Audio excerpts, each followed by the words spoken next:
South Korea is a country of big contrasts. Imagine Seoul, a giant city full of people, cars, and tall buildings. It is very crowded, with smog often in the air. The subway trains are packed. Many people live in a small area, more than in New York City or Rome. Seoul feels like a powerful magnet, pulling everything towards it. It takes life and jobs from other parts of the country. These other places become weak and empty. Now travel 2 hours south to Sejong. This city looks very different. It has wide, empty streets and clean air. The buildings are new and modern. The South Korean government tried to build a new capital city here. They hoped it would help Seoul not be so crowded. Other countries like Australia and Brazil did this with Canberra and Brasilia. But in Sejong, the beautiful parks and empty squares show that few people want to live there. Even good plans from the government could not make people leave Seoul. These two cities show South Korea's strange problem. The country became very rich after the Korean War. People called it the miracle on the Han River. It became one of the world's biggest economies. But the way it grew has now become a problem, like a curse. Seoul, which brought so much success, is now hurting the nation. For 70 years, many choices and policies made Seoul grow bigger. But this growth came at a cost. Seoul became like a black hole, taking not just money and jobs, but also people's hopes. This is a silent killer, hidden in the city's past choices. We will see how a big policy mistake from the 1960s started this problem. It is now making the country's population disappearing. South Korea now has the world's lowest birth rate. The country might have economic problems by the year 2040. Even though Seoul seems to be growing, the nation is technically already in great danger. We will explain the numbers behind this claim later. 2. How the city grew. Korea was very poor after the Korean War in the 1950s. Many cities, like Seoul, were destroyed. In 1961, President Park Chung-hee took power. He had a big goal: to make Korea rich. His plan was called Exports First.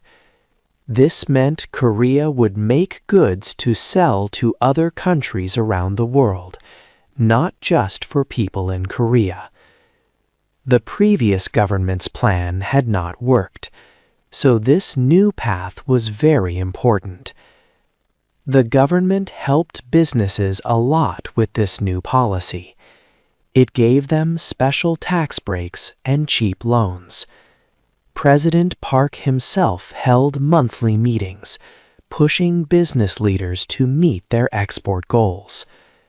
This strong support created big companies called chaebols like Samsung, Hyundai, LG, and SK. The government chose which companies would get help. If a company did well, it got more support, like a carrot.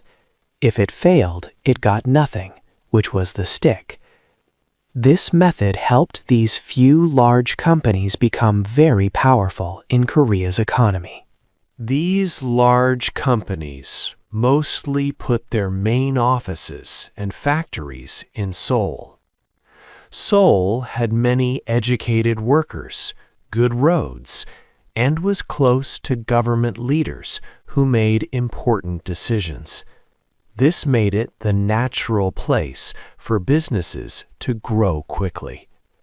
To help with this, the government built a major road in 1970, the Seoul-Busan Expressway. This road connected the country, but it also worked like a spider web, pulling more business and people into Seoul. All economic activity seemed to flow back to the capital. The country grew fast, and people called it the miracle on the Han River. But this miracle was centered in one city, Seoul. This was not by chance. It was a deliberate choice by the government. Seoul became the main engine for growth, while other parts of the country became like fuel for Seoul.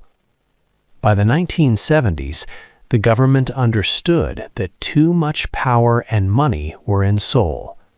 They tried to move some industries to other places, but it was too late. All the money, factories, and company headquarters were already firmly fixed in the capital. The trend could not be changed. A strong social and psychological feeling had started, making Seoul the only place where people believed they could find success. This feeling was stronger than just economic reasons. It made reversing the centralization impossible. This psychological condition, which we will call the prestige loop, will be explained in detail in the next chapter. 3. The school trap. The focus now changes from money to how people think and feel. Young Koreans often feel they must move to Seoul. This is not just about jobs. It is about their dreams and what they believe they can achieve. Over the years, many schools outside Seoul have struggled. Young people want to go to universities in the capital. This means fewer students for schools in other areas. Some of these schools are now called zombie universities. They are still open, but they are not very good. They stay open only because the government gives them money, not because many students want to go there. Graduates from universities in Seoul have a big advantage. They are 2.5 times more likely to get jobs at big companies in Seoul. Their first job often pays about 240,000 Korean won more each month. They are also twice as likely to get a permanent job, not just a temporary one. This is the Seoul Premium. It shows that living and studying in Seoul can lead to a better and more secure job. Many young people feel this is a trap they cannot escape. This creates a cycle. The best schools are in Seoul, and getting into them needs good preparation. The best places for preparation are also in Seoul. So families move to Seoul or send their children there. After studying in Seoul, young people find the best jobs, which are also in Seoul. So to be successful, many believe they must live and build their life around Seoul. For some young people, life in Korea feels very hard. They use a term called Hell Joseon to describe their difficult situation. We will understand more about what this means when we talk about housing in the next chapter. The government tried to fix the problem by suggesting a plan to create 10 Seoul National Universities. This meant making 9 regional universities as good as the famous Seoul National University. But this plan did not work. The main problem is not the quality of regional schools. It is that most good jobs and opportunities are still only in Seoul. Parents in South Korea pay a very high education tax to help their children succeed. They spend millions of won each year on schools, extra classes, and tutors. This huge cost is a heavy burden for families. It is one of the main reasons why fewer people are having children, leading to a big problem for the country in the future. 4. Living underground. To truly understand Seoul, one must look at where many people live, underground. These places are very real. They are not just stories. Many poor people live in banjaha apartments. These are semi-basement homes. They are half below the ground with windows near the street. In the 1970s, the government said new buildings needed basements for safety, like bunkers in case of war. Later, these basements became homes. The film Parasite showed these apartments to the world. They often have problems like bad toilets, no water, or no heat in winter. When it rains a lot, these homes can flood quickly. Even smaller are jokpongs, or peace rooms. These are very tiny, sometimes only 2 or 3 square meters. You can stand, but you can barely lie down. They are technically illegal, but many people use them because they have no other choice. They are often homes for old people, disabled people, or those who lost everything after money problems. Housing is very expensive for everyone in Seoul, not just the poor. A normal apartment costs about 866 million won, which is more than 650,000 USD. Young people often cannot buy a home. Many people rent using a special system called jeonse. With jeonse, renters pay a very large sum of money, like 150 to 200 million won, to the landlord at the start of the lease. This money is a deposit, and you get it back when you move out. But for many young people, even finding this deposit money is hard. They often take big loans from banks.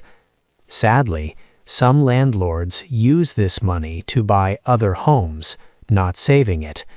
If house prices fall, these landlords cannot pay the deposit back. This system can be risky, like a gamble, and it can take away young people's savings. There is also a housing caste system in Seoul. The most expensive apartments in rich areas cost much more, sometimes over 3.7 billion won. The cheapest apartments are still around 495 million won. It is very hard for middle-class people to get loans to buy homes. This makes it impossible for many to enter the housing market. The government has tried to help. They spent more than $270 billion over many years to make people have more children. They offered money and other help. But these efforts did not work. The number of births keeps falling.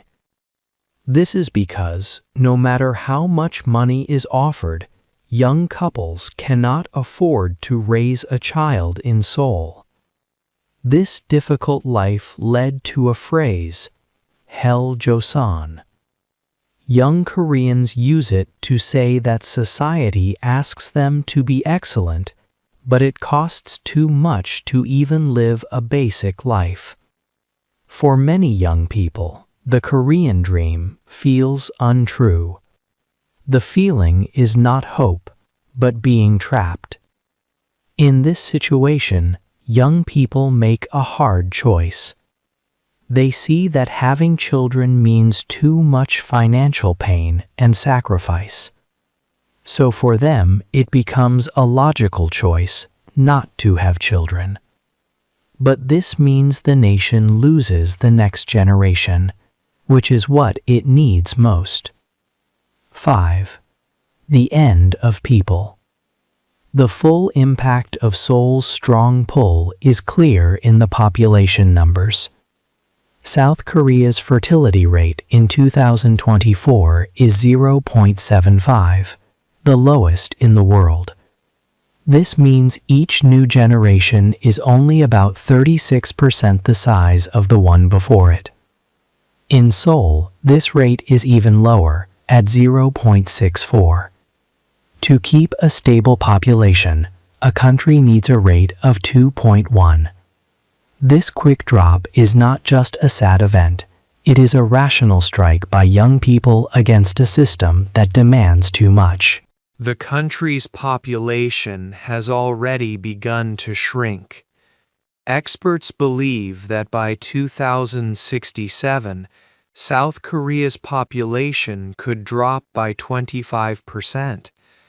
The average age will reach 62 years old. The working age population, 15 to 64 years old, will greatly decrease. From 36.57 million in 2023, it could fall to only 16.58 million by 2072. This creates a dependency ratio nightmare. This means each working person might have to support more than one older or younger dependent. This will cause big economic problems. The Bank of Korea thinks the economy could start shrinking by 2040. The Korea Development Institute warns that growth could be almost zero by the 2040s, with a possible recession as early as 2041. The National Pension Fund, which helps people retire, is expected to run out of money by 2056 or 2080 with changes. In 2050, this fund might face a huge shortage of 206 trillion won. Elderly poverty is already the highest among developed nations. Raising a child in South Korea is very expensive. It costs about 1,116,000 won, or $800 each month. For families wanting their children to do well, costs are much higher, around 26,000 to 30,000 dollars per year. For women, having children often means giving up career growth. Both parents usually need to work due to high living costs. The government has tried to help, spending over $270 billion on plans to encourage childbirth. But these plans have not worked. The low birth rate continues because young Koreans are making a reasoned choice. They see high housing costs, tough competition, and less job security. They feel that having children will lower their quality of life. For them, having children in Seoul is simply too costly. There is a way out of this problem. However, it requires leaders to make a difficult political sacrifice that no one seems ready for. This challenging situation will be explored more closely later. For now, South Korea is facing a future that many other developed countries will soon also experience. 6. The empty city. We now return to Sejong, a city that was built with grand hopes. It was designed to be a perfect new capital, far away from the crowded streets of Seoul. Planners asked a simple question. If you build a city with clean air, open spaces, and affordable homes, why would nobody want to live there? Sejong was created with great thought. It had broad streets and many green parks. The buildings were new and modern. The air was fresh. Yet today, Sejong feels quiet and unused. Only about 350,000 people live there, which is much less than what was planned. Many businesses stand empty. and the city sometimes feels like a very large, quiet living place rather than a lively city. A key reason for this quietness was its design.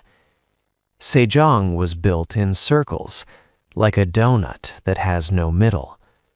It did not have one main downtown area where people could easily gather or meet by chance. This design, meant to be smart, actually stopped the city from having a true soul or a busy community feeling. Another problem was the commuter paradox. Many government workers moved their offices to Sejong, but most of these officials kept their families and homes in Seoul. They would work in Sejong during the week and then travel back to Seoul on weekends. So Sejong became a place for work, not a place for living a full life. This also meant more cars on the road between the two cities. Furthermore, Sejong had very strict rules. There were no traditional street food stalls, and outdoor dining was limited. Even fun places like karaoke rooms were restricted near schools. These rules were meant to make the city clean and orderly, but they took away the natural energy and charm that makes a city special. People missed the busy, spontaneous street life that Seoul offered. Sejong offered clean air and cheaper housing. Still, it could not attract people away from Seoul. This failure showed a big truth. Seoul's power was not just about jobs or money.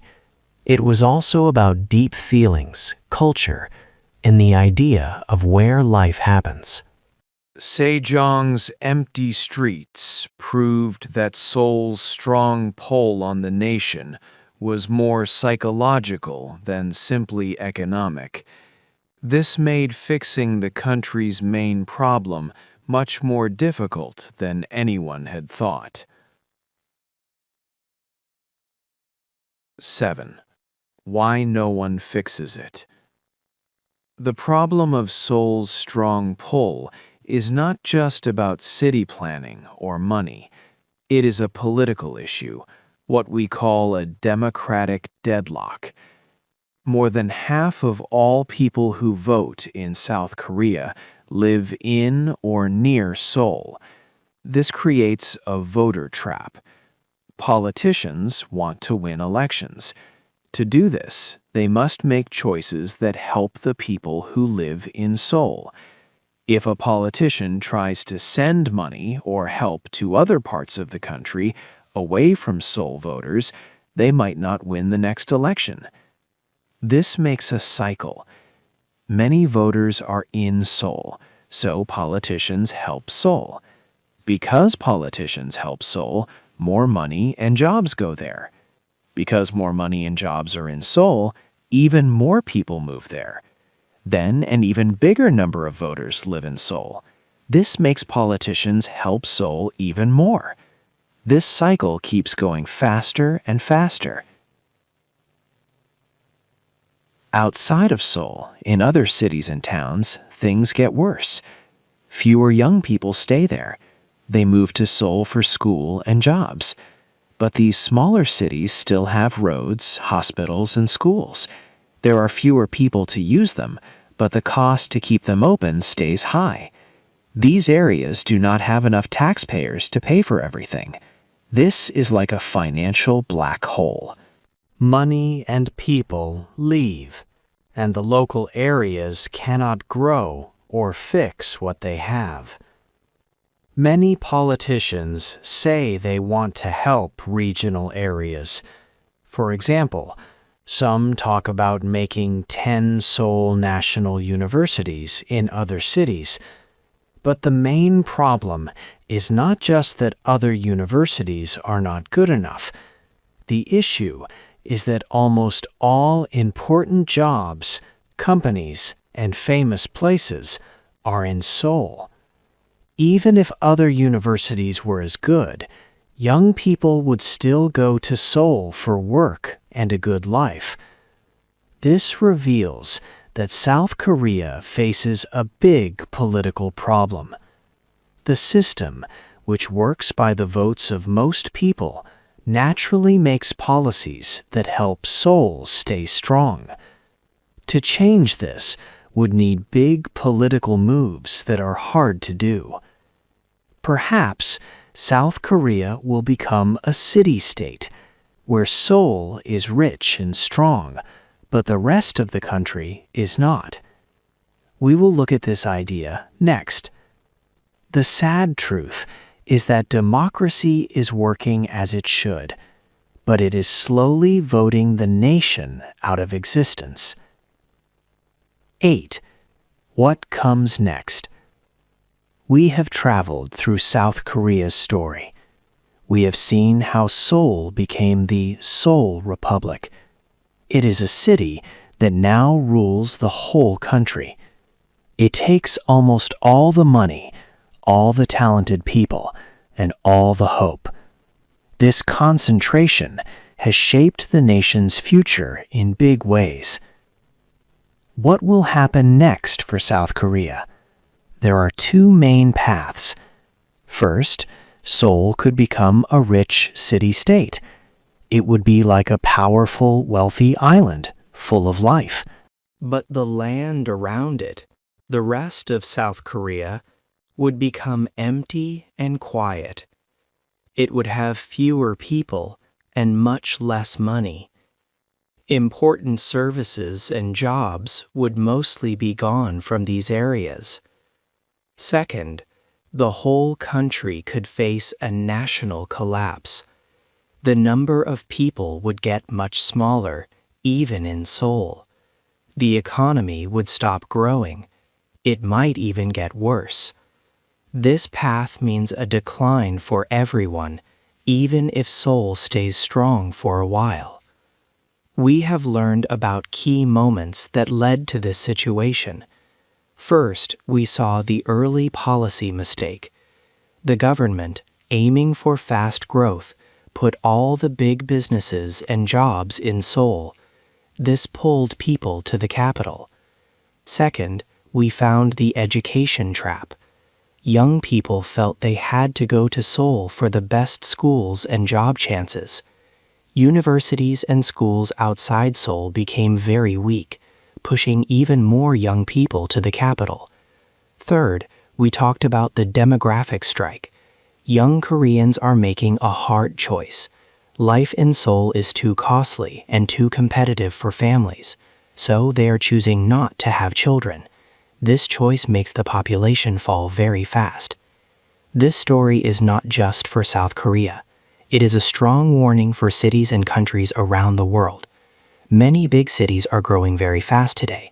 They are pulling people, money, and opportunities from smaller towns and regions. South Korea shows us what can happen when one city becomes too strong. It reminds us that uncontrolled growth can lead to big problems for a whole nation. South Korea once achieved a great miracle on the Han River. It quickly changed from a poor country to a rich one. But this miracle created a big, unexpected problem. It makes us think, what does true success really mean for a nation? Is it only about getting rich, or is it about making sure everyone, everywhere, has a chance for a good life? What do you think will happen to South Korea? Can it find a new path to a balanced future? Hey there! Just a second before you go. If you learned something new today, please give this video a like, write your thoughts in the comments, and subscribe to the channel. It only takes a second, and it really, really helps to create even better English videos for you. Your support means the world.